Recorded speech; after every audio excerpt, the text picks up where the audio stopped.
सहनाववतु सहनौ भुनक्तु सह वीर्यं करवावहै तेजस्विनावधीतमस्तु मा विद्विषावहै।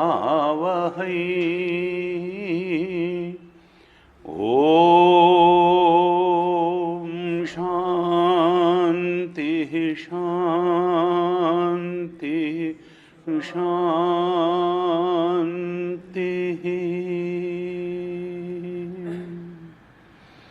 सदाशिवसमारम्भां शङ्कराचार्यमध्यमाम् अस्मदाचार्यपर्यन्तां वन्दे गुरुपरम्पराम्।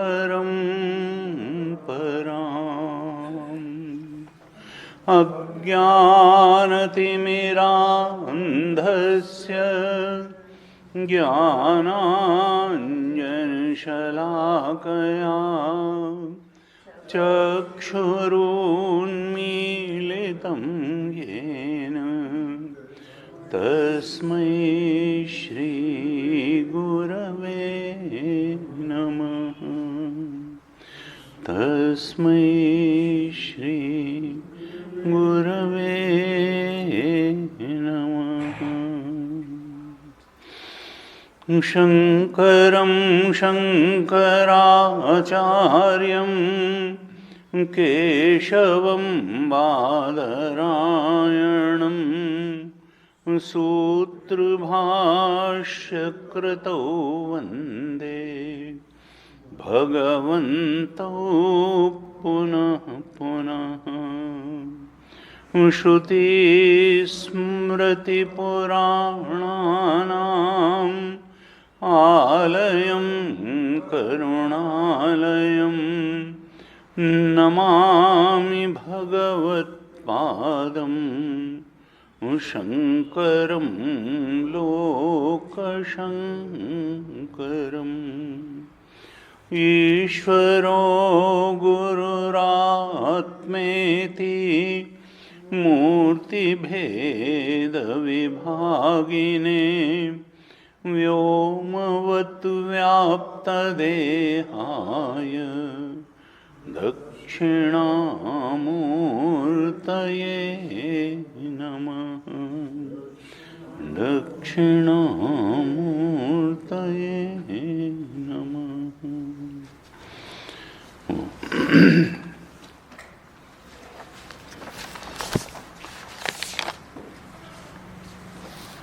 ब्रह्मसूत्र पर चर्चा के क्रम में आवाज आ रही पीछे तक। ब्रह्मसूत्र पर चर्चा के क्रम में हम चौथे सूत्र पर जो दीर्घ भाष्य भगवान शंकराचार्य ने लिखा है उसके करीब करीब अंतिम भाग में हमने 95 पेज तक, जो ये हमारी कलाशास्त्रम की पुस्तक है, इसमें प्रथम 100 पृष्ठ में 4 सूत्रों का भाष्य दिया हुआ है। इसमें हमने 95 पेज तक चर्चा करी। 5 पन्ने और बाकी हैं भाष्य के। सारगर्भित ये भाष्य है और अंत में आते आते निश्चित रूप से इस भाष्य का गहराई से अगर कोई अवलोकन करेगा, श्रवण मनन करेगा, तो फिर ब्रह्मबोध के बारे में जितनी शंकाएं हो सकती हैं उन सब का निवारण हो जाएगा। अनेक अनेक पूर्व पक्ष उठा करके, 30 के आसपास पूर्व पक्ष उठा करके भगवान शंकराचार्य ने ब्रह्मबोध की सार्थकता और ब्रह्मबोध के ब्रह्मज्ञान के महत्व को दर्शाने का पूरा प्रयास किया। बिल्कुल क्रिस्टल क्लियर कर दिया कि देखो ब्रह्मबोध ही सारे अनर्थ का निवारण करने वाला है। इसके अलावा हम जो भी उपाय सोच करके अगर बैठे हैं कि जीवन से अनर्थ की निवृत्ति हो जाएगी, तो वो कुछ कुछ सीमा तक हो सकता है हो जाए उससे, लेकिन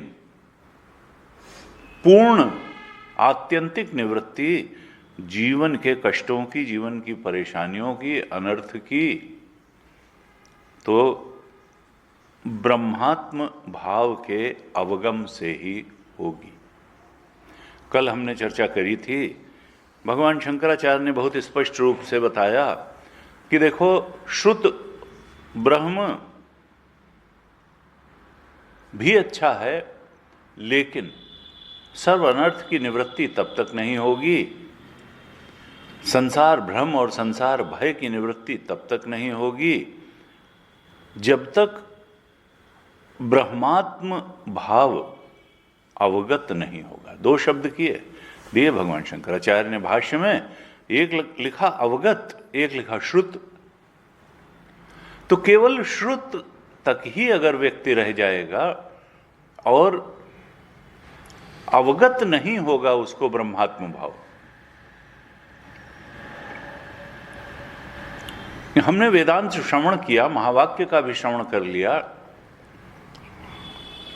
लेकिन शरीर में ही आत्मभाव बना रहा। भाष्य में लिखा था शरीरादि आत्माभिमानन दुख भयादिमत्वम। अगर सारा ब्रह्म का श्रवण करने के बाद भी, अपने ब्रह्म स्वरूप का श्रवण करने के बाद भी शरीर में ही मैं भाव बना रहा, तो दुख और भय की निवृत्ति होगी नहीं। अवगत ब्रह्मात्म भाव आवश्यक है। अर्थात जिस प्रकार से अभी शरीर में हम आत्म भाव करके बैठे हुए हैं, ऐसे ही जब तक ब्रह्म में आत्म भाव का गहरा बोध नहीं होगा, जैसे अभी शरीर में आत्म भाव का गहरा बोध है, चलो किसी को स्थूल शरीर में आत्म भाव का बोध है और थोड़ा सा जो सत्संग करता है वो फिर अपने को जीव रूप में अनुभव करता है, उसमें जीवात्म भाव हो जाता है कि अच्छा भाई ठीक है, ये शरीर के नाश से हमारा नाश नहीं होगा, बल्कि हम तो जीव हैं, पहले भी थे इस शरीर के, आगे भी रहेंगे। कब मुक्ति नहीं होगी, दुख अनर्थ से मुक्ति नहीं होगी, संसार भ्रम और संसार भय की निवृत्ति नहीं होगी, हमको तो इस आत्मा को ब्रह्म के रूप में जानना ही होगा। जब जान लेंगे तब फिर सारा टेम्पटेशन खत्म और सारा फियर खत्म, लोभ भी खत्म और भय भी खत्म। 2 ही वृत्तियां तो गहराई से मनुष्य को चलाती हैं जीवन भर, एक है लोभ की वृत्ति और एक है भय की वृत्ति। इच्छाओं को पूरी करने का लोभ होता है और संसार में ये इच्छाएं पूरी होने के लिए व्यक्ति कर्म करता है, और इस तरह से शरीर की यात्रा चलती है, परिस्थिति से परिस्थिति की यात्रा चलती है और मन स्थिति से मन स्थिति की यात्रा चलती है। लेकिन ये टेम्पटेशन, फियर, ये लोभ और भय की वृत्तियां, भय कारक से भागना और जो लुभावना लगता है, आकर्षक लगता है, जिसकी इच्छा होती है पाने की, बस उसके पीछे भागना। और ये शरीर के माध्यम से संभव है। इस शरीर को मैं मानना संसार के माध्यम से संभव है, इसलिए संसार को सत्य मानना, शरीर को सत्य मानना। मन में इच्छाएं होती हैं तो मन बुद्धि को भी सत्य मानना। कहा ना, सत्य तो आत्मा है और इस आत्मा का सच्चा स्वरूप ब्रह्म स्वरूप है। न ही शरीरादि आत्माभिमानिनः दुख भयादि मत्वम दृष्टमिति। जिस साधक में पहले शरीराभिमान था और शरीर को आत्मामय मानने के कारण उसके जीवन में दुख और भय भी दृष्टिगोचर होता था, तस्यैव उसी साधक में को जब ब्रह्मात्म अवगमे, ब्रह्मात्म का अवगम हो जाता है तो तद अभिमान निवृत्तौ, उसका शरीर आदि में आत्मा का अभिमान निवृत्त हो जाता है। क्यों? क्योंकि शरीर आदि में जो मैं का अभिमान था, आत्माभिमान था, वो तो मिथ्या ज्ञान निमित्तम था।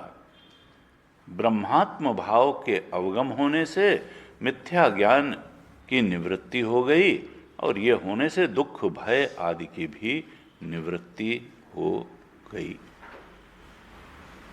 तो ब्रह्मात्म भाव का अर्थ क्या है कि इस अहम में, इस मैं में ब्रह्मत्व का अनुभव हो, शरीर का अभिमान न हो, जीवत्व का अभिमान न हो, स्थूल देहत्व का अभिमान न हो, ब्रह्मत्व का बोध हो। ये मैं का सच्चा स्वरूप क्या है, आत्मा का सच्चा स्वरूप क्या है? ब्रह्म। अवगत ब्रह्मात्म भावस्य यथा पूर्वम संसारित्वम न दर्शयितुम। कहा कि 3 दृष्टांत इसमें दिए थे भगवान शंकराचार्य ने भाष्य में। एक दुख का दृष्टांत था और एक सुख का दृष्टांत था। कहा अगर कोई व्यक्ति धनी है और धन का अभिमान, असल में धनी से भी ज़्यादा महत्वपूर्ण है धन का अभिमान। अभिमान ही व्यक्ति को दुखी करता है और अभिमान ही व्यक्ति को सुखी करता है। अगर वो उसके पास धन है और वो धनाभिमानी है, तो अगर उसका धन कहीं से नष्ट हो जाता है, अपहरण हो जाता है, तो निश्चित रूप से उसको दुख होगा कि मैं धनाभिमान को चोट पहुंचेगी, अभिमान को ही चोट पहुंचती है और अभिमान ही खुल करके प्रसन्न होता है। अगर वो धनाभिमानी है और धन चला गया तो फिर दुख निश्चित होगा। लेकिन तस्यैव उसी धनाभिमानी को अगर वो संन्यास ले ले, प्रव्रज्या ले ले, तो जो फिर धन चला भी जाए, अब तो त्याग दिया उसने, धन भी त्याग दिया, घर भी त्याग दिया, जो जो उसकी संपत्ति थी, तो प्रव्रज्या ले ली, संन्यास ले लिया, फिर अगर धन चला भी जाता है तो उसको दुख नहीं होता है। जब तक धनाभिमानी था तब तक दुख था। जैसे ही धनाभिमान रहितस्य हो गया तो धनापहार निमित्तम दुखम न भवति, तब धनापहार निमित्त से होने वाला दुख उसको होता नहीं है। इसी तरीके से जो सुख है कि मेरे पास तो ऐसे आभूषण हैं, गहने हैं, और उसने ये तय कर लिया कि अब इनसे हमारा कोई मतलब नहीं है, उनको छोड़ दिया। अर्थात पहले वो कुंडलाभिमानी था तो कुंडलाभिमानी होने का सुख उसको मिलता था कि इतने आभूषण हमारे पास हैं, ऐसे पहनते हैं। और जब कुंडलित्व अभिमान रहितस्य हो गया तो कुंडलित्व अभिमान निमित्तम सुखम न भवति, तब फिर कुंडली होने, आभूषण पहनने के अभिमान से होने वाला जो सुख था वो भी उसको अब नहीं होता। अर्थात ये सुख और दुख दोनों का कारण क्या है? मिथ्या अभिमान, गलत जगह मैं भावना को जोड़ लेना, यही सुख दुख का कारण है। इस शरीर के साथ जब मैं भावना जोड़ ली जाती है तो सुख दुख शरीर को होता है, लेकिन अहम में उसका रिफ्लेक्शन होता है। असल में शरीर को क्या सुख दुख ही होने वाला तो अहम ही है। जब शरीर में मैं बुद्धि हो जाती है, आत्माभिमान हो जाता है, तो शरीर के सुख दुख अहम में अनुभव होते हैं, और ये अहम शरीर के सुख दुख से सुखी दुखी होता है। लेकिन जब ये अपने ब्रह्म स्वरूप के बोध में स्थित हो जाता है, तो वही साधक जो शरीराभिमानी था, वो जब अब ब्रह्मात्म भाव का उसका अवगम हो गया, और उस अवगम से, उस ज्ञान से शरीराभिमान निवृत्त हो गया, तो अब जो मिथ्या ज्ञान निमित्त से दुख और भय आदि थे वो उसको नहीं सताते हैं। अब उनकी कल्पना भी उसमें नहीं की जा सकती है। भाष्यकार कहते हैं न शक्यम कल्पयितुम, उन दुख और भय आदि की मिथ्या ज्ञान निमित्त थे, देहाभिमान के कारण थे, देह को आत्मा मानने के कारण थे। अब वो दुख भय आदि उनकी कल्पना भी उस ब्रह्मात्म अवगम किए हुए साधक अर्थात ब्रह्मज्ञानी ब्रह्मविद में नहीं की जा सकती है। ज्ञानी दुख और भय के पार चला जाता है। तरति शोकम आत्मविद, पहले ही कहा। ये दो दृष्टांत दिए। तीसरा दृष्टांत क्या देते हैं, 95 पेज पे ही है, और फिर से पाठ कर लेते हैं। यहीं से पाठ करते हैं जहाँ से तीसरा दृष्टांत प्रारंभ होता है। 95 पेज के नीचे से चौथी लाइन, नीचे से चौथी लाइन से जहाँ श्रुति कोट करी है छांदोग्य की, वहाँ से पाठ करेंगे। 95 पेज नीचे से चौथी लाइन मैं पढ़ता हूँ, आप दोहराइएगा। तदुक्तम श्रुत्या अशरीरं वावसन्तं न प्रिया प्रिये स्पृशतः इति शरीरे पतिते अशरीरत्वं स्यात् न जीवतः इति चेत् न सशरीरत्वस्य मिथ्याज्ञाननिमित्तत्वात् न हि आत्मनः शरीर आत्माभिमानलक्षणं मिथ्याज्ञानं मुक्त्वा अन्यतः सशरीरत्वं शक्यं कल्पयितुं नित्यं अशरीरत्वं अकर्मनिमित्तत्वात् इति अवोचाम। तत्कृत धर्माधर्मनिमित्तं सशरीरत्वम् इति चेत् न शरीरसम्बन्धस्य असिद्धत्वात् धर्माधर्मयोः आत्मकृतत्व असिद्धेः शरीर संबंधस्य धर्माधर्मयोः तत्कृतत्वस्य च इतरेतर आश्रयत्व प्रसंगात् अंध परंपरा एषा अनादित्व कल्पना क्रिया समवाय अभावात् च आत्मनः कर्तृत्व अनुपपत्तेः सन्निधानमात्रेण राजप्रभृतीनां दृष्टं कर्तृत्वम् इति चेत्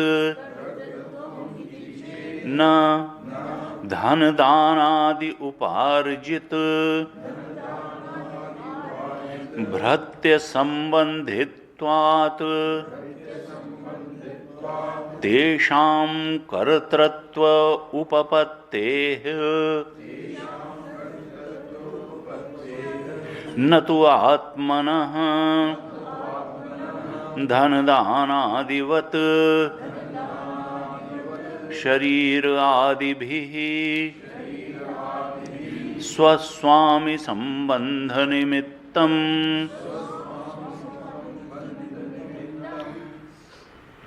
किंचित् शक्यं कल्पयितुं मिथ्याभिमानः तु प्रत्यक्षः संबंध हेतुः एतेन यजमानत्वम् आत्मनः व्याख्यातम्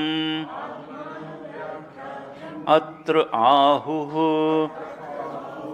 देहादिव्यतिरिक्तस्य आत्मनः आत्मीये देह आदौ अभिमानः गौणः न मिथ्या इति चेत् न प्रसिद्धवस्तुभेदस्य गौणत्वमुख्यत्वप्रसिद्धेः यस्य हि प्रसिद्धो वस्तुभेदः यथा केसरादिमान्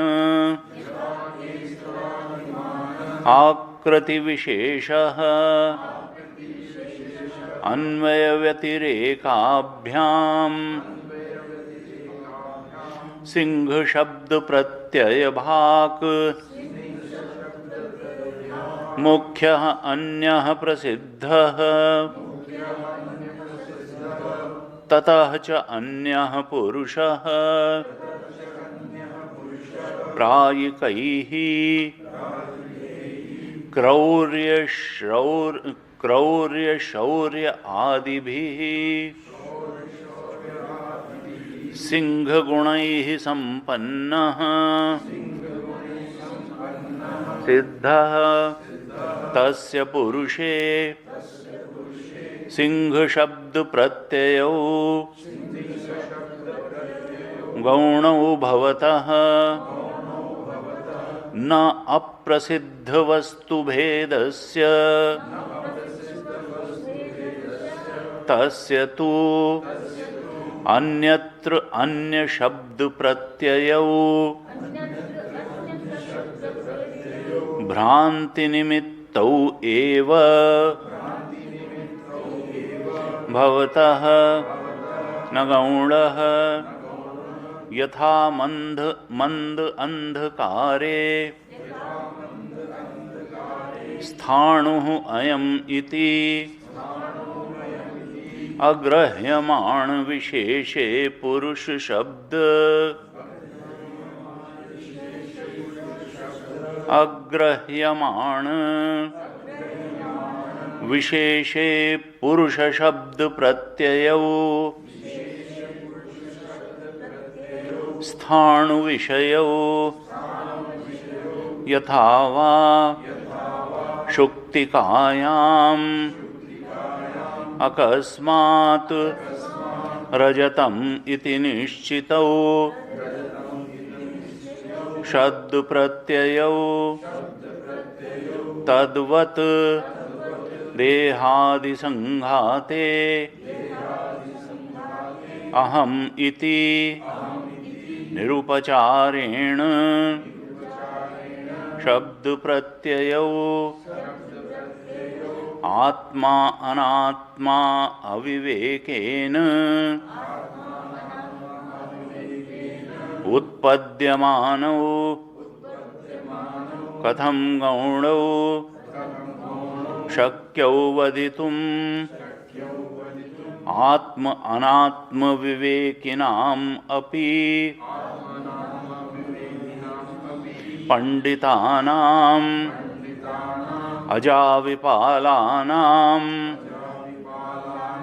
इव अविविक्तौ शब्द प्रत्ययौ भवतः तस्मात् देहादि व्यतिरिक्त आत्मा अस्तित्ववादिनां देहादौ अहं प्रत्ययः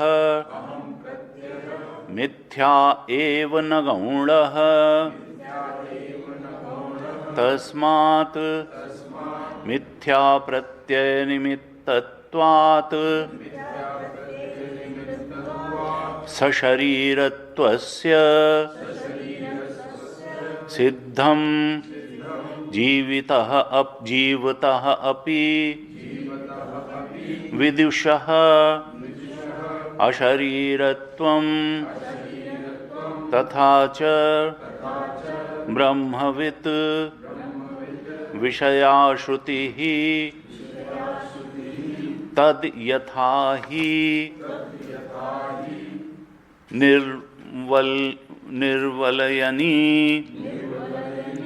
वल्मीके मृता प्रत्यस्ता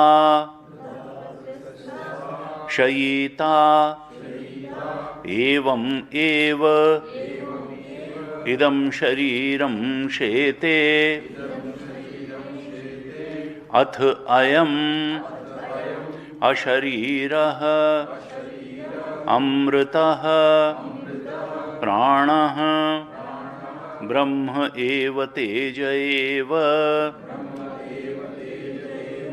सचक्षुः अचक्षुः इव सकर्णः अकर्ण इव सवाक् अवाक् इव समना अमना इव सप्राणः अप्राण इव इति च स्मृतिः अपि च स्थितप्रज्ञस्य का भाषा इत्याद्याः स्थितप्रज्ञलक्षणानि आचक्षाणा विदुषः सर्वप्रवृत्ति असंबद्धं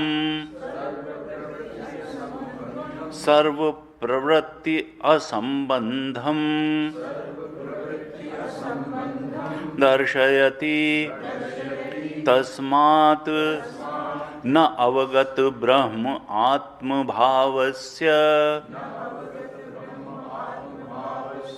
यथा पूर्वं संसारित्वं तस्मात् न अवगत ब्रह्म आत्मभावस्य यथा पूर्वं संसारित्वं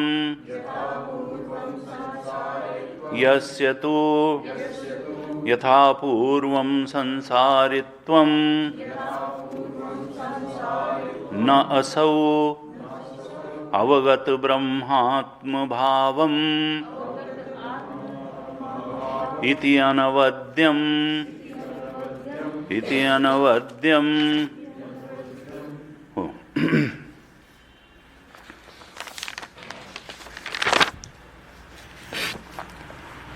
भगवान शंकराचार्य ने स्पष्ट रूप से कह दिया कि देखो श्रुत ब्रह्म अच्छी बात है, वहीं से तो मार्ग जाता है, लेकिन अवगत ब्रह्मात्म भाव होना आवश्यक है अगर संसार के दुख और भय की निवृत्ति हम चाहते हैं।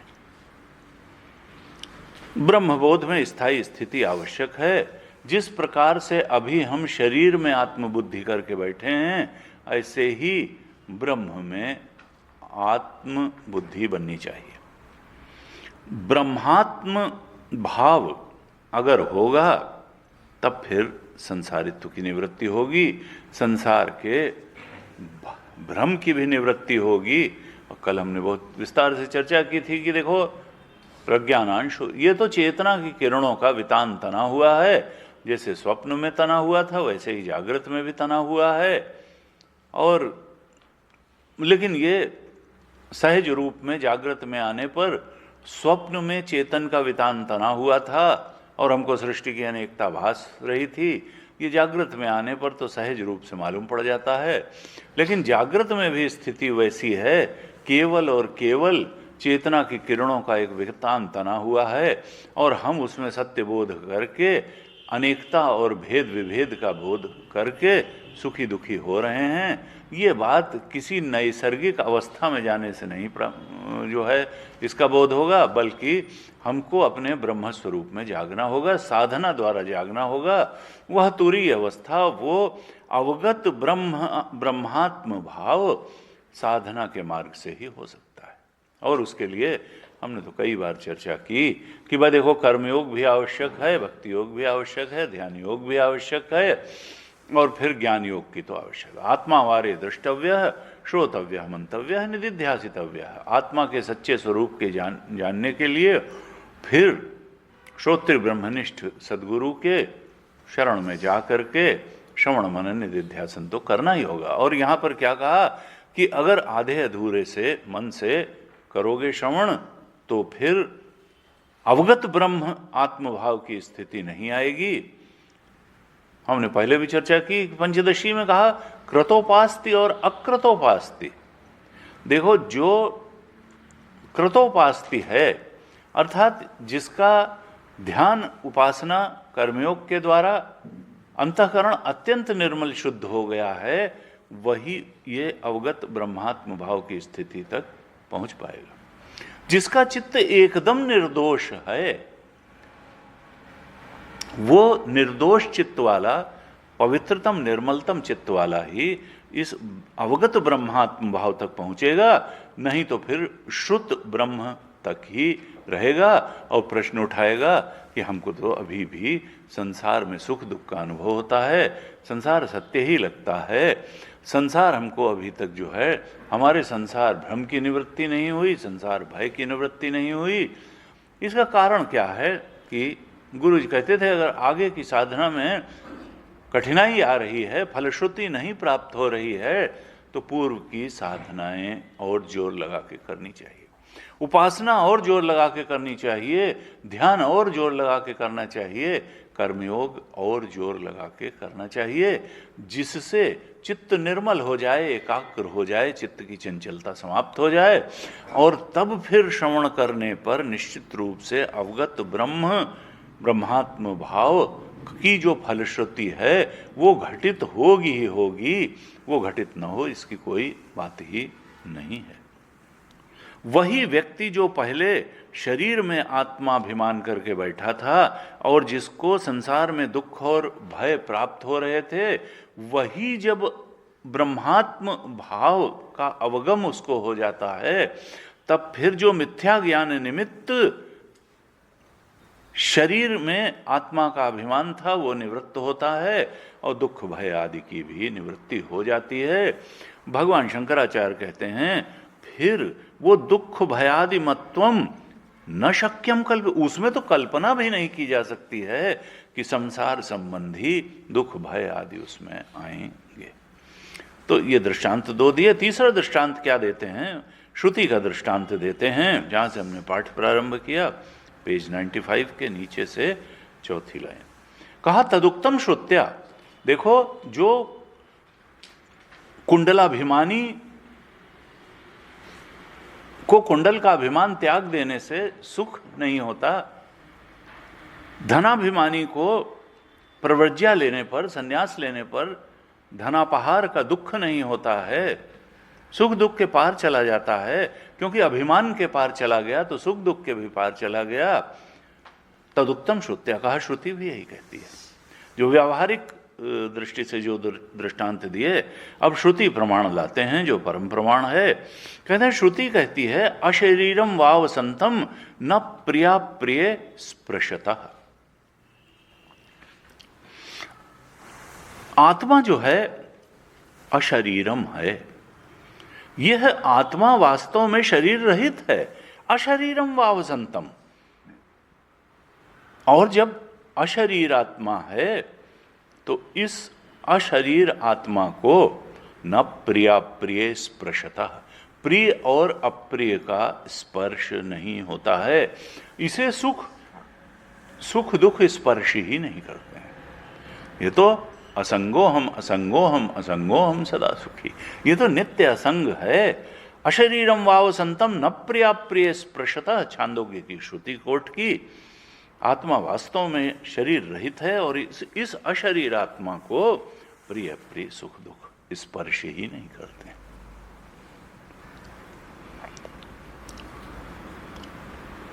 कहा शरीरे पतिते अशरीरत्वम सात। अब कुछ लोग कहते हैं, ऐसा सोचते हैं कि देखो शरीरे पतिते अशरीरत्वम सात न जीवता। भाई जब हम मर जाएंगे तो शरीर अपने आप चला जाएगा, तो अशरीर हो जाएंगे। भाई जीवन काल में अशरीरी अवस्था पाना, ये कुछ बात समझ में नहीं आई। और जो अवस्था अपने आप ही मिल जाने वाली है उसके लिए इतना परेशान क्यों होना? ये शरीर तो वैसे ही एक दिन चला जाएगा। शरीरे पतिते, शरीर जब नष्ट होगा, पतन होगा, मृत्यु आएगी, अशरीरत्व तो अशरीरत्व प्राप्त हो जाएगा। ये जीवित दशा में अशरीरत्व की बात क्या करना? न जीविता है चेत, पूर्व पक्ष उठाते हैं ये भगवान शंकराचार्य। पूर्व पक्षी कहता है कि यदि हम ऐसा कहें कि मरने के बाद ही किसी को अशरीरत्व की अवस्था प्राप्त होगी, जीवन काल में तो अशरीरत्व की अवस्था की कोई बात नहीं करनी चाहिए। भाष्यकार कहते हैं ना, नहीं, तुम्हारा ये जो निश्चय है, तुम्हारी दृष्टि ठीक नहीं है। क्यों? सशरीरत्वस्य मिथ्या ज्ञान निमित्तत्वात्। ये जो शरीर सशरीर की अवस्था है, ये मिथ्या ज्ञान के निमित्त से ही है। सशरीरत्वस्य मिथ्या ज्ञान निमित्तत्वात्, अर्थात अशरीरी अवस्था तो वास्तविक अवस्था है।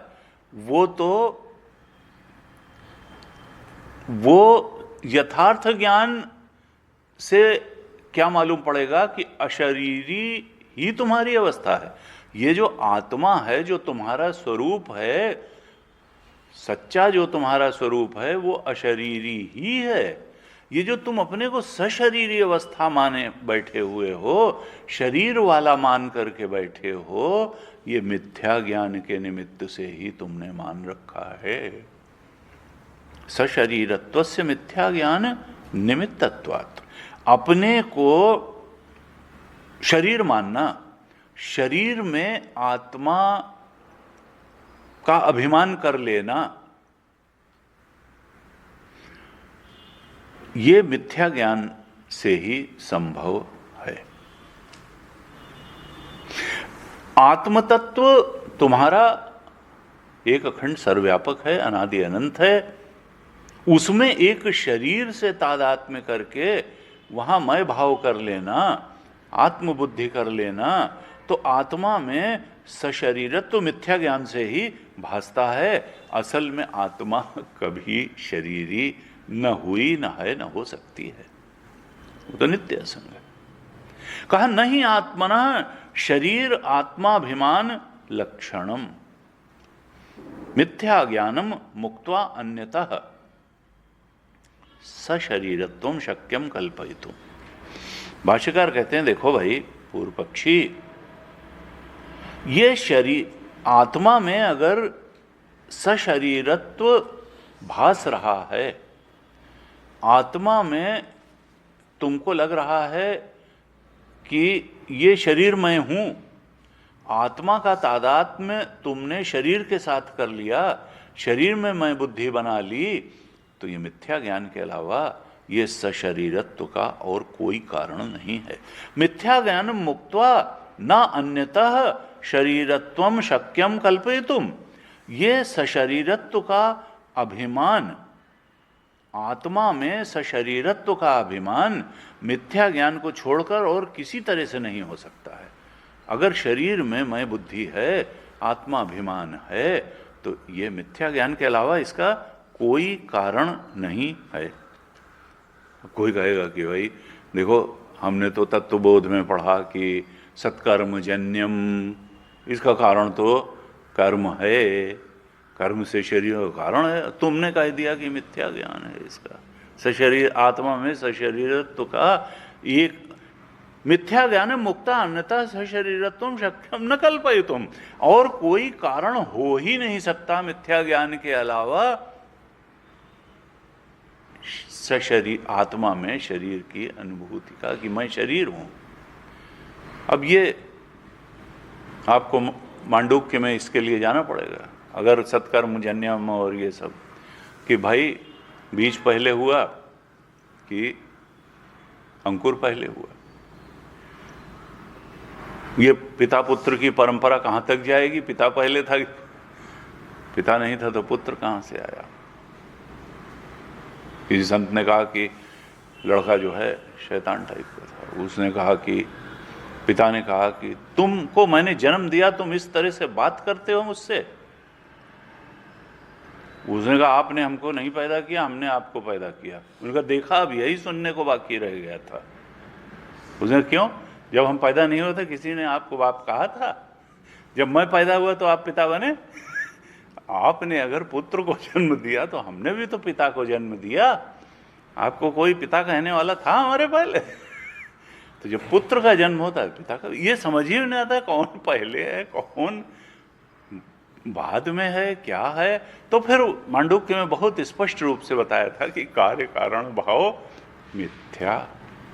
मिथ्या ये कार्य कारण की परंपरा जो है ही नहीं चीज, उसमें कौन किसका कारण?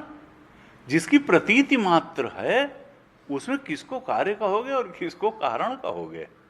जब चेतना का वितान तना हुआ है, प्रज्ञानांशु वितान ही है, और उस प्रज्ञान के अलावा सब कुछ उसका खेल है। बाजी झूठ बाजीगर सांचा, कहें कबीर विचारी। तो जब बाजी झूठ है, बाजीगर सत्य है, तो फिर कौन किसका कारण और कौन किसका कार्य? ऐसे अभी आगे इसमें थोड़ा सा इस पर और विस्तार आने वाला है। लेकिन यहाँ तक भगवान शंकराचार्य ने बिल्कुल स्पष्ट कर दिया कि देखो, आत्मा में जो सशरीरत्व का अभिमान होता है वो मिथ्या ज्ञान के कारण है, और मिथ्या ज्ञान की निवृत्ति ब्रह्मात्म भाव अवगम से होती है, और बस तब जो है दुख और भय आदि की भी निवृत्ति हो जाती है। नित्यम अशरीरत्वम अकर्म निमित्तत्वात् इति अवोचाम। आत्मा जो है उसका लक्षण बताते हैं भगवान शंकराचार्य। कहा आत्मा तो नित्य है, ये शरीर तो अनित्य है। शरीर कहां से आत्मा हो जाएगा? और आत्मा अशरीरी है, नित्य है। और अकर्म निमित्तत्वात्, आत्मा जो है अकर्ता है। आत्मा को कोई क्रिया स्पर्श नहीं करती और आत्मा कोई क्रिया करता ही नहीं है। अर्थात क्या निष्कर्ष पर पहुंचाया कि आत्मा से शरीर का कोई संबंध न हुआ है, न है, न हो सकता है। आत्मा का शरीर से कोई संबंध नहीं हो सकता है, क्योंकि यह शरीर जो है, अभी अगर हम तत्वबोध की बात मान ही लें तो ये शरीर तो कर्म से उत्पन्न है। व्यावहारिक धरातल पर अगर देखें तो कर्म से शरीर उत्पन्न है, और जैसा कर्म करेंगे वैसा आगे, यथा कर्म यथा श्रुतम, जैसा ज्ञान होगा, जैसा कर्म होगा, वैसा अगले शरीर मिलेगा। साधक का शरीर मिलेगा, साधना की परिस्थितियां मिलेंगी, या दुष्ट कर्म करेंगे तो वैसा निम्न योनि मिल जाएगी, खराब परिस्थितियां मिल जाएंगी। लेकिन कहा कि शरीर जो है वो तो कर्म से उत्पन्न है, और आत्मा कोई कर्म करता ही नहीं है। आत्मा तो अकर्ता है, इसलिए आत्मा का शरीर से कोई संबंध नहीं हो सकता है। शरीर का संबंध तो कर्म से है और आत्मा को कर्म छू भी नहीं सकता है। नित्यम अशरीरत्वम अकर्म निमित्तत्वात् इति अवोचामा। कहते हैं इति अवोचा, हम पहले भी बता चुके हैं कि आत्मा तो नित्य है, अशरीरी है, और आत्मा जो है नित्य अकर्ता है। आत्मा कभी कर्ता बना ही नहीं। अब यहां क्या कम्युनिकेट करना चाह रहे हैं भगवान शंकराचार्य? इतने सब जो अभी तक ये कल से आज तक हमने डिस्कस किया, शुद्ध ब्रह्म और अवगत ब्रह्मात्म भाव के संदर्भ में, कि देखो प्रमा ज्ञा तो बनेगी नहीं, क्योंकि हम भ्रमा, मिथ्या ज्ञान का मतलब भ्रम ज्ञान, कि हम शरीर हैं, हम जीव हैं। अब ये आत्मा ब्रह्म है, ये यथार्थ ज्ञान है। ये जो यथार्थ ज्ञान है, इसी से मिथ्या ज्ञान की निवृत्ति होगी और मिथ्या ज्ञान के कारण होने वाले सशरीरत्व की अनुभूति की भी निवृत्ति होगी और हो जानी चाहिए। यानी मरने से कभी अज्ञान की निवृत्ति नहीं होगी। अगर हम सोचें कि मरने से सशरीरत्व की निवृत्ति हो जाएगी, तो मरने से सशरीरत्व की निवृत्ति नहीं होगी। यानी ये शरीर अगर नष्ट हो जाएगा तो अशरीरी भाव की प्राप्ति नहीं होगी। ये तो चूंकि इसका कारण, शरीरत्व का कारण, सशरीरत्व की अनुभूति का कारण मिथ्या ज्ञान है, इसलिए जब यथार्थ ज्ञान होगा तभी इसकी निवृत्ति होगी। और यथार्थ ज्ञान जीवन में ही संभव है, मृत्यु के बाद संभव नहीं है। इसलिए प्रमा के लिए प्रमाण व्यापार चाहिए और प्रमाण व्यापार के लिए जीवन चाहिए और सद्गुरु चाहिए और सदशास्त्र चाहिए। इसलिए मोय मुक्ति गुरु कहे स्वार्थी, झूठा दे विश्वासा, साधो जीवत में कर आशा।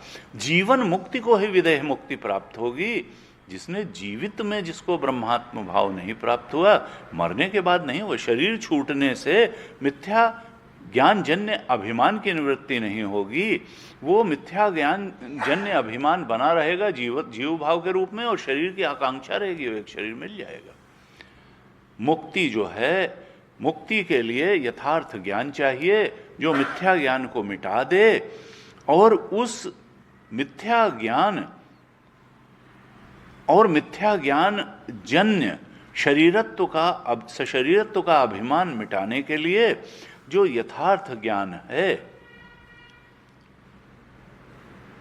भ्रम को मिटाने के लिए प्रमा चाहिए, प्रमाण व्यापार चाहिए, और उसके लिए जीवन चाहिए। तो ब्रह्मात्म भाव का सीधा सीधा अर्थ क्या हुआ? अहम में अशरीरत्व का अनुभव। ये जो अहम में हम अभी सशरीरत्व का अनुभव कर रहे हैं, ये मिथ्या ज्ञान के कारण है। इसी अहम में जब अशरीरत्व का अनुभव हो जाएगा, ना हम स्थूल शरीर हैं, ना सूक्ष्म शरीर हैं, ना कारण अज्ञान की निवृत्ति, कारण शरीर अज्ञान की निवृत्ति से होगा। अहम में अशरीरत्व का अनुभव हो जाएगा और ये ब्रह्मात्म भाव के अवगम से होगा। और इसके लिए गुरुजी बार बार कहते थे कि भाई देखो, जो श्रोता है, जो श्रवण करता है, वो बिल्कुल निर्दोष होना चाहिए, साधु स्वभाव होना चाहिए, कृतोपास्ति होना चाहिए, तो ही प्रमा टिकेगी। नहीं तो कहते थे कभी कभी ऐसा हो सकता है कि उस समय सतोगुण चित्त में बढ़ा हुआ हो श्रोता के, आचार्य बल भी है, शास्त्र बल भी है, तो हो सकता है कुछ देर के लिए प्रमा उत्पन्न हो जाए। लेकिन अगर साधु स्वभाव नहीं है, निर्दोष नहीं है, तो प्रमा टिकेगी नहीं, फिर वो बिखर जाएगी। प्रमा का बोध पहले तो साधु स्वभाव और निर्मल चित्त को ही होता है, और नहीं तो टिकती तो साधु स्वभाव और निर्मल चित्त में ही है। इस प्रकार से ये कहना चाह रहे हैं कि देखो साधक, तुम श्रुत ब्रह्म तक ही न रहो, तुम अवगत ब्रह्मात्म भाव तक अपने को उठा करके ले आओ। इस प्रकार से कहते हैं। अब अगला पूर्व पक्ष आता है 95 पेज के एकदम अंतिम शब्द से, तत्कृत धर्म अधर्म निमित्तम सशरीरत्वम इति चेत। पूर्व पक्षी कहता है कि हम तो ये कहेंगे, अगर हम ऐसा कहें कि ये शरीर जो है वो तो कर्मजन्य है, मिश्रित कर्म का परिणाम ये मनुष्य योनि है, निम्न कर्म किए होते निम्न योनि में जाते, बहुत अच्छे किए होते देव गंधर्व योनि में, उच्च योनि में जाते। कहा ये जो धर्म अधर्म के कारण ही, यानी शास्त्र अनुसार कर्म और शास्त्र विरुद्ध कर्म, धर्म अधर्म के कारण ही शरीर की उत्पत्ति होती है। तो अगर हम ये कहें कि ये धर्म अधर्म आत्मकृत हैं, आत्मा ही धर्म और अधर्म रूप कर्म करती है, जबकि अभी भाष्यकार कह चुके हैं कि आत्मा करता है, फिर भी वो प्रश्न उठा रहा है कि अगर हम कहें कि ये धर्म अधर्म रूप कर्म आत्मा ने किए हैं, भाष्यकार कहते हैं ना, नहीं, शरीर संबंधस्य असिद्धत्वात् धर्म धर्मयोः न आत्मकृतत्वात्, धर्म धर्मयोः आत्मकृतत्वात् असिद्धेः। चूंकि आत्मा का शरीर से हम बता चुके हैं कि कोई संबंध ही सिद्ध नहीं होता है, इसलिए ये धर्म और अधर्म आत्मा द्वारा किए गए कहीं से सिद्ध नहीं होते हैं। आत्मकृतत्वात् असिद्धे, शरीर का आत्मा के साथ जब कोई संबंध ही सिद्ध नहीं होता है तो धर्म अधर्म भी आत्मा द्वारा किया गया ये कहीं से सिद्ध नहीं होता है। कहा कि शरीर संबंधस्य धर्म अधर्मयोः तत्कृतत्वस्य च इतरेतर आश्रयत्व प्रसंगात अंध परंपरा एषा अनादित्व कल्पना। शंकराचार्य भगवान कहते हैं कि देखो, अगर तुम ऐसा कहोगे कि शरीर से धर्म अधर्म होता है और धर्म अधर्म से शरीर होता है, शरीर से धर्म अधर्म होता है और धर्म अधर्म से शरीर बनता है, यानी कर्म से शरीर और शरीर, ये मांडुक्य में काफी विस्तार से यह प्रसंग आ चुका है। अगर तुम कहोगे कि शरीर से धर्म धर्म होता है, धर्म धर्म से शरीर बनता है, ऐसा मानने से क्या होगा, इतरेतर आश्रयत्व प्रसंगात अन्योन्य आश्रय दोष आ जाएगा कि दोनों असिद्ध हैं। शरीर की सिद्धि कर्म से हो रही है और कर्म की सिद्धि शरीर से हो रही है। अपने आप में स्वतः सिद्ध न कर्म है न शरीर है, तो जिसकी अपनी ही सिद्धि नहीं है वो दूसरे को क्या सिद्ध करेगा। ये अन्योन्याश्रय दोष हो गया, एक से दूसरे की सिद्धि, दूसरे से पहले की सिद्धि। कहा ये अन्योन्याश्रय दोष हो जाएगा और अंध परंपरा होगी। ये कहीं जा करके कल्मिनेट नहीं होगी, खत्म नहीं होगी, ये वही बीजांकुर परंपरा की तरह से होगी कि कर्म पहले कि शरीर पहले, कि शरीर पहले कि हुआ कैसे, शरीर नहीं था तो कर्म कैसे हुआ और कर्म नहीं था तो शरीर कैसे बना। ये सब जो है बेकार की बातें हैं, अन्योन्याश्रय दोष आएगा। कहा अंध परंपरा है, होगी, अनादित्व कल्पना होगी, इसमें कहीं कोई आदि मिल ही नहीं पाएगी। आप अनादित्व कल्पना में फंस करके रह जाएंगे, अन्योन्याश्रय दोष आएगा। ये अप्रामाणिक है ऐसा सोचना, क्योंकि ये अंध परंपरा, अनादित्व की कल्पना इसमें आ जाएगी और अंध परंपरा है। कहा क्रिया समवाय अभावात च आत्मनः कर्तृत्व अनुपपत्ते है। क्रिया समवाय अभावात च आत्मनः कर्तृत्व अनुपपत्ते। देखो, आत्मा में कर्तृत्व की सिद्धि ही नहीं होती, कर्तृत्व अनुपपत्ते है, क्योंकि आत्मा क्रिया की समवायी नहीं है। क्रिया समवाय अभावाच्च आत्मा, आत्मा क्रिया की समवायी नहीं है। ये हम पहले थोड़ा चर्चा कर चुके हैं। कई संबंध होते हैं, संयोग संबंध होता है, समवाय संबंध होता है। संयोग संबंध दो जो चीज़ें हैं उनके बीच में होता है। पानी और चीनी दोनों वस्तुएं हैं, उनका संयोग संबंध हो गया, शरबत बन गया। ऐसे तो संयोग संबंध में दोनों यथार्थ वस्तुएं हैं, दोनों चीज़ें व्यावहारिक धरातल पे यथार्थ। और समवाय संबंध क्या होता है कि एक दूसरे पर आश्रित रहती है। जैसे वस्त्र और सूत, अगर सूत नहीं होगा तो वस्त्र नहीं होगा।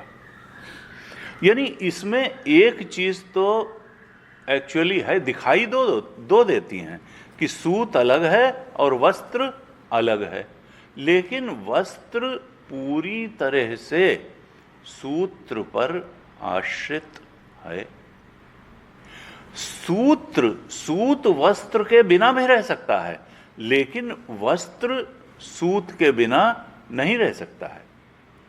एक का अपने आप में अस्तित्व है और दूसरे का अस्तित्व पहले वाले पर निर्भर है। अगर सूत हटा लिया जाएगा तो वस्त्र तो रह ही नहीं जाएगा। कहा इसी प्रकार से जो क्रिया है उसका कर्ता के साथ समवाय संबंध है। कर्ता कौन है? जीव। कर्ता भोक्ता तो जीव है। हमें अज्ञान दशा में हम अपने को कर्ता भोक्ता ही मानते हैं। तो क्रिया का समवाय संबंध कर्ता के साथ है। कर्ता बिना क्रिया के भी रह सकता है, लेकिन क्रिया बिना कर्ता के नहीं हो सकती है। जैसे सूत बिना वस्त्र के भी रह सकता है, लेकिन वस्त्र बिना सूत के नहीं रह सकता। कर्ता बिना क्रिया के भी रह सकता है, लेकिन क्रिया बिना कर्ता के नहीं हो सकती। यह संयोग संबंध नहीं है, यह समवाय संबंध है। एक तो रहेगा ही रहेगा, कर्ता तो है, क्रिया करे और चाहे ना करे, लेकिन क्रिया तो कर्ता पर निर्भर है। कहा देखो पूर्व पक्षी, तुम ये गड़बड़ कर रहे हो कि तुम आत्मा के साथ क्रिया का समवाय संबंध मानने के चक्कर में पड़े हुए हो। आत्मा का क्रिया के साथ न संयोग संबंध है न समवाय संबंध है। आत्मा का न कर्ता के साथ कोई संबंध है न क्रिया के साथ कोई संबंध है। आत्मा अकर्ता है और आत्मा अक्रियावान है। क्रिया के साथ आत्मा का कोई समवाय संबंध नहीं है। आत्मा में कर्तृत्व कभी भी सिद्ध नहीं हो सकता, न संयोग संबंध से न समवाय संबंध से।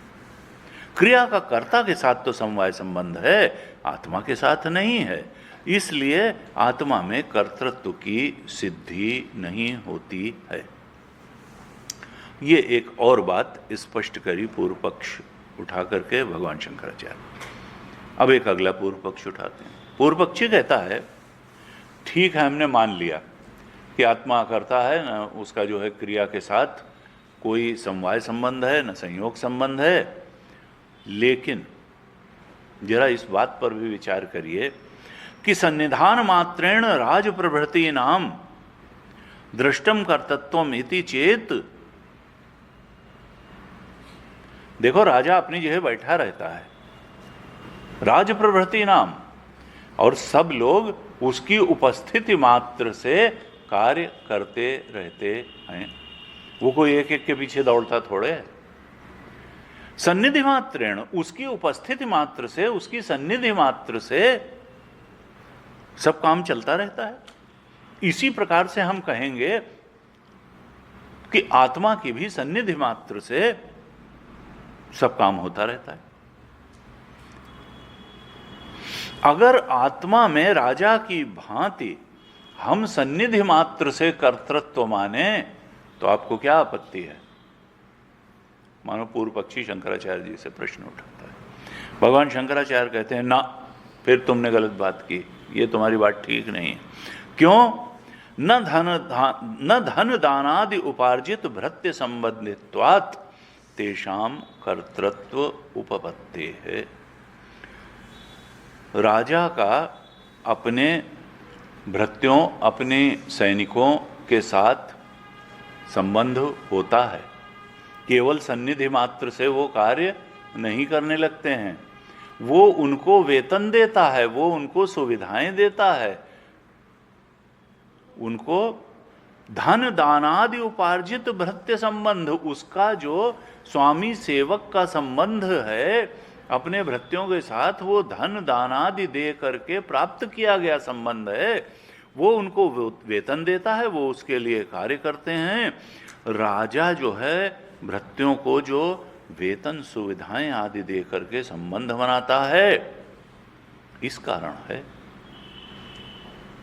इसलिए वेतन और सुविधाएं दे करके बनाए गए संबंध के कारण राजा में तो संबंध की भी सिद्धि होती है और कर्तृत्व की भी सिद्धि होती है, लेकिन आत्मा में शरीर के साथ इस प्रकार के किसी स्वामी और भृत्य संबंध की सिद्धि नहीं होती है।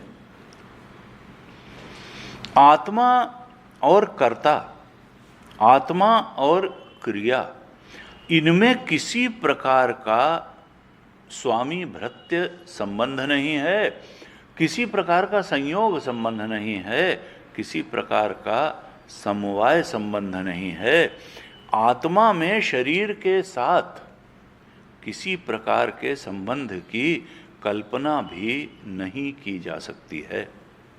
धन दानादिवत शरीर आदि भी स्वस्वामी संबंध निमित्तम किंचित छक्यम न कल्पयितुम।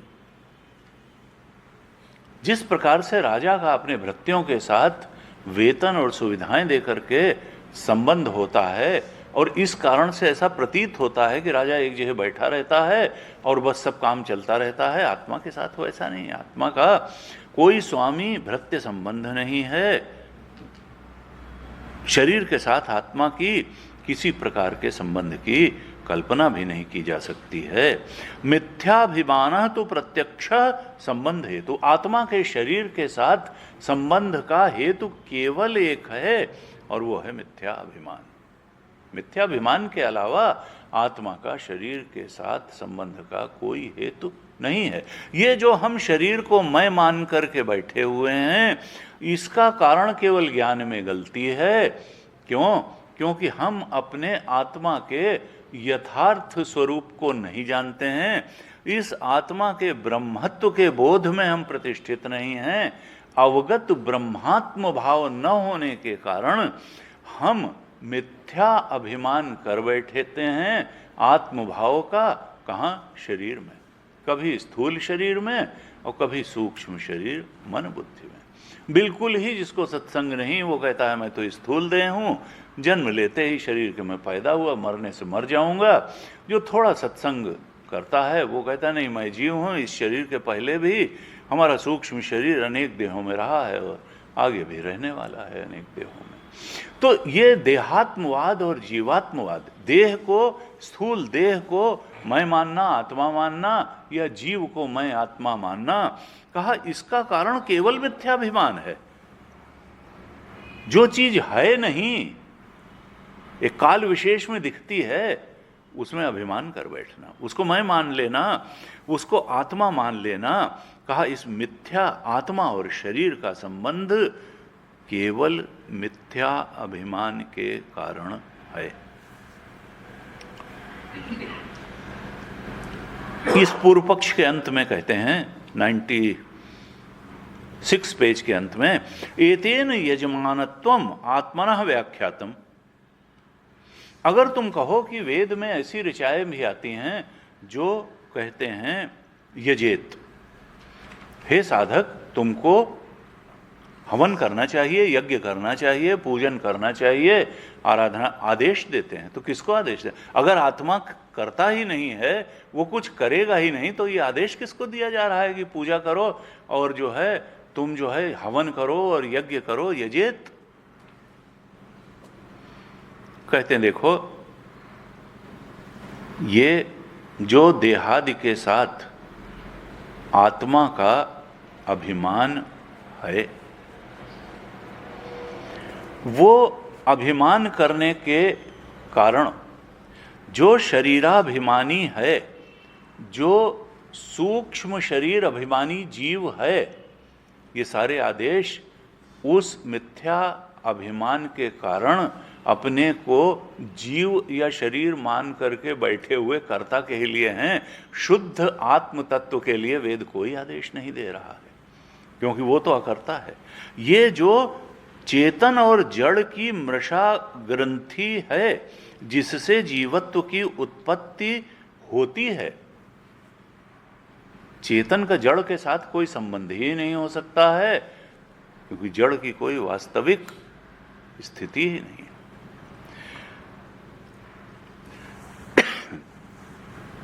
कहा ये चेतन और जड़ की जो झूठी ग्रंथि है, जो जीव है, जो हम अपने को मानते हैं, इसी जीवात्मा के लिए ही वेद यजेत, यज्ञ करो आदि उपदेश करता है। और उसी शरीराभिमानी आत्मा में यजमानत्व की सिद्धि होती है। एतेन यजमानत्वम आत्मनः व्याख्यातम, इस यजमानत्व की जो बात वेद करता है कि यजन करो, यज्ञ करो, ये शरीराभिमानी आत्मा के लिए करता है, शुद्ध चेतन आत्मा के लिए कोई उपदेश नहीं किया जा सकता।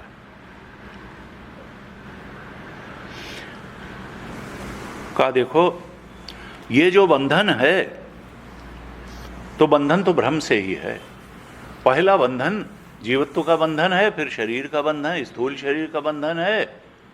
आत्मा एक अखंड सर्वव्यापक होकर के, ब्रह्मस्वरूप होकर के शरीर में बंधा पड़ा है, फंसा पड़ा है, और इसमें होने वाले सुख दुख को और जीवन मृत्यु को भोग रहा है। सशरीरत्व की जो है मिथ्या ज्ञान के कारण है। यथार्थ ज्ञान से जैसे ही इसकी निवृत्ति होगी, भ्रम के कारण जो हम मान करके बैठे हैं, यथार्थ ज्ञान से प्रमा जब बनेगी, तो वो प्रमा ही इस भ्रम के बंधन से मुक्त करने वाली होगी। मुक्ति का और कोई रास्ता नहीं है।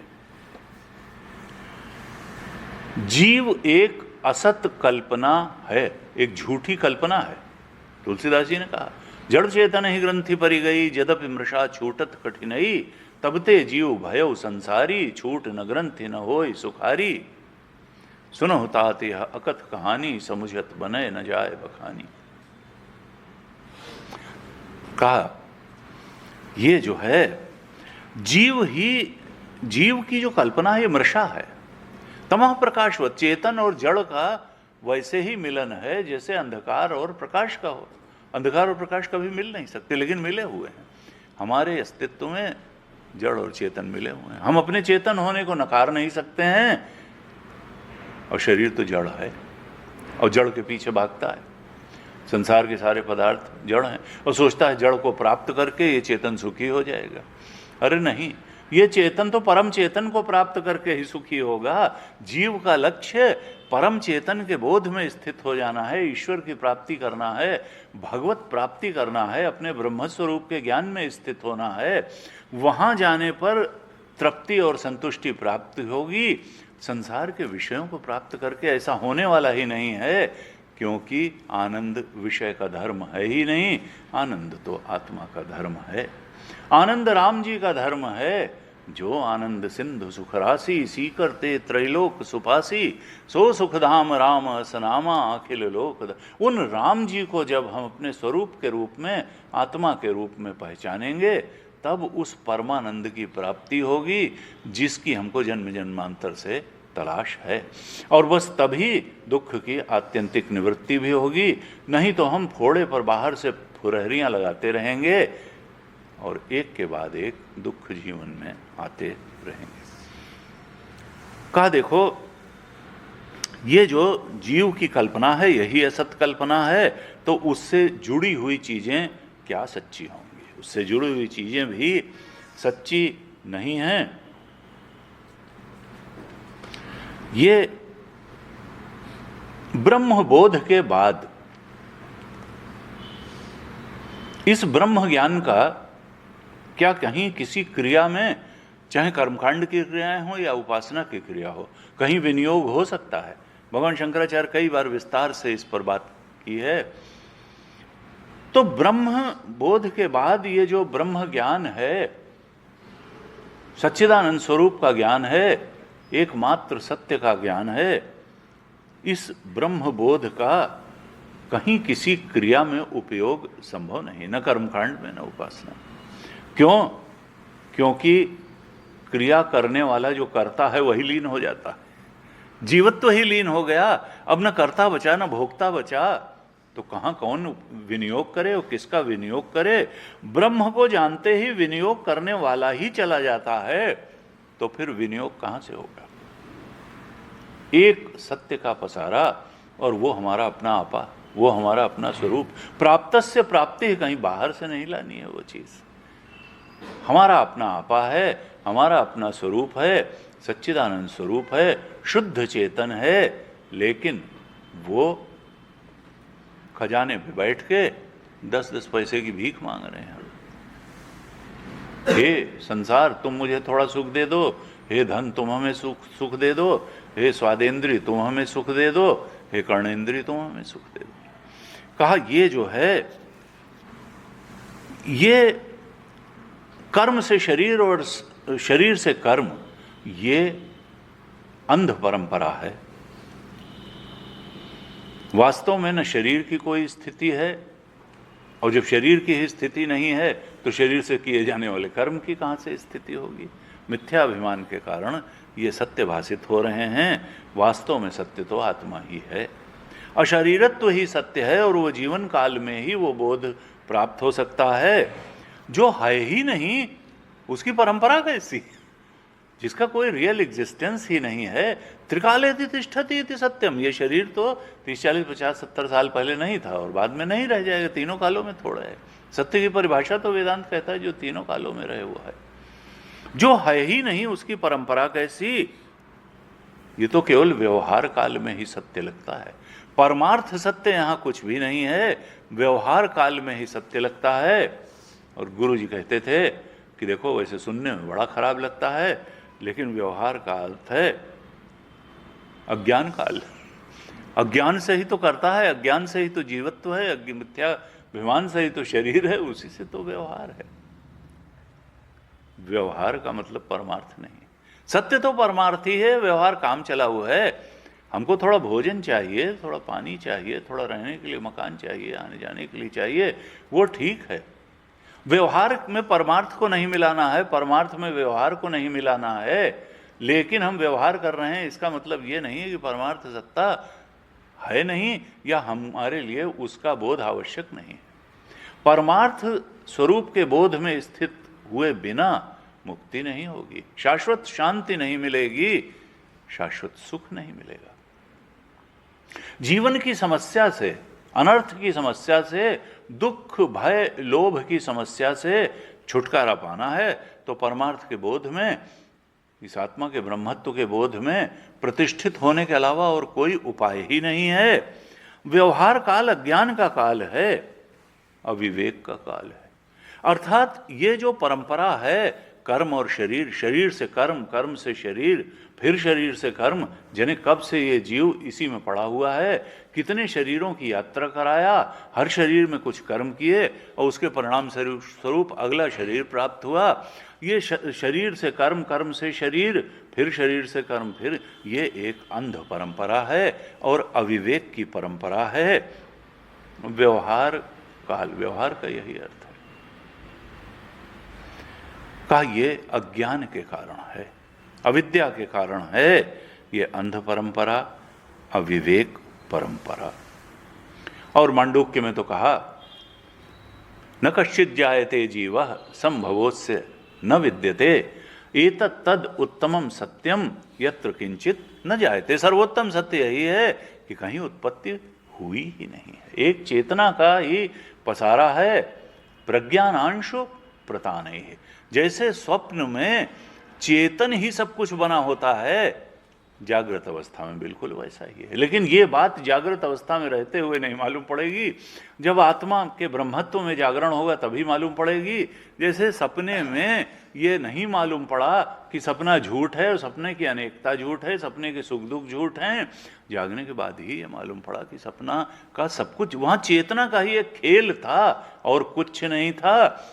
जागृत में भी बिल्कुल ऐसा ही है, लेकिन ये ब्रह्म बोध में जागने, अपने आत्मा के सच्चे स्वरूप ब्रह्मत्व के बोध में जागने के बाद मालूम पड़ेगा। और ये जागना किसी नेचुरल अवस्था से नहीं हो सकता है, इसके लिए साधना की आवश्यकता होगी ही होगी। और हमारे सारे शास्त्र कह रहे हैं कि इसके लिए, इस जागरण के लिए तुम कर्मयोग करो, तुम भक्ति योग करो, तुम ध्यान योग करो, और तुम सद्गुरु की शरण में जाकर के ज्ञान योग, श्रवण मनन निधिध्यासन के माध्यम से अपने आत्मा के सच्चे स्वरूप में स्थित हो जाओ। आज यहीं तक रखते हैं, अगली कक्षा में शायद हम इसको पूरा कर देंगे, या फिर ज़्यादा से ज़्यादा उसके अगली कक्षा में। तो हम जो है अब बृहस्पतिवार को मिलते हैं। आज यहीं तक। ओम पूर्णमदः पूर्णमिदं पूर्णात् पूर्णमुदच्यते पूर्णस्य पूर्णमादाय पूर्णमेवावशिष्यते। ओम शांति शांति शांति। हरि ओम श्री गुरुभ्यो नमः। हरि ओम।